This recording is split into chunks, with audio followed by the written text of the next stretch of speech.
Putra Janah dari Fakultas Ekonomi dan Bisnis Prodi Akuntansi dengan NIM 2020121193 akan mempresentasikan makalah dari manajer sebagai pembuat keputusan. Proses atau langkah manajer dalam mengambil keputusan. Seorang manajer membutuhkan langkah-langkah dalam mengambil keputusan. Berikut merupakan langkah-langkahnya. Pertama, mengidentifikasi suatu masalah. Kedua, mengidentifikasi kriteria keputusan. Ketiga, mengalokasikan bobot pada kriteria. Keempat, mengembangkan alternatif. Kelima, menganalisis alternatif. Keenam, memilih sebuah alternatif. Ketujuh, mengimplementasikan alternatif. Kedelapan, yaitu mengevaluasi efektivitas keputusan. Poin B, manajer membuat keputusan. Berikut merupakan 3 perspektif manajer tentang bagaimana membuat keputusan. Pertama, rasionalitas. Kedua, rasionalitas terikat. Ketiga, peranan intuisi. Poin ketiga yaitu jenis-jenis keputusan. Masalah yang terstruktur dan keputusan terprogram.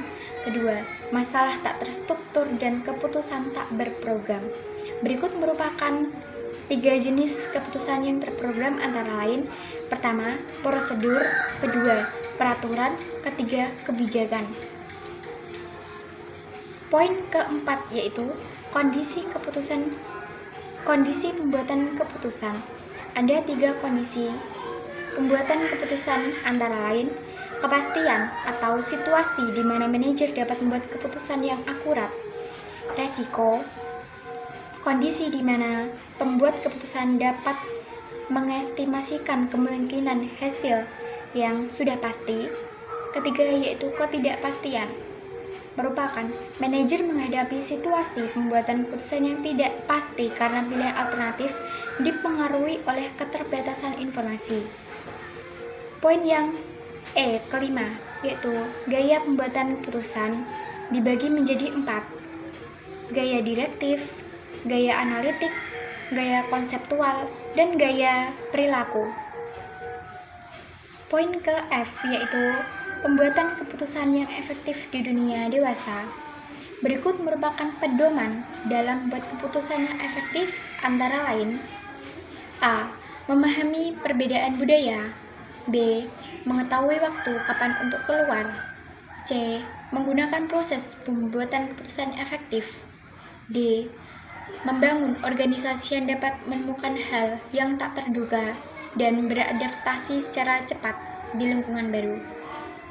Ada 6 karakteristik menggunakan proses pembuatan keputusan yang efektif. Pada poin ketiga, berfokus pada apa yang penting, logis dan konsisten, mengakui pemikiran subjektif dan objektif, membutuhkan informasi yang tepat, analitik secukupnya. 5. Memadukan pengumpulan informasi yang relevan. Keenam, jelas dan dapat diandalkan.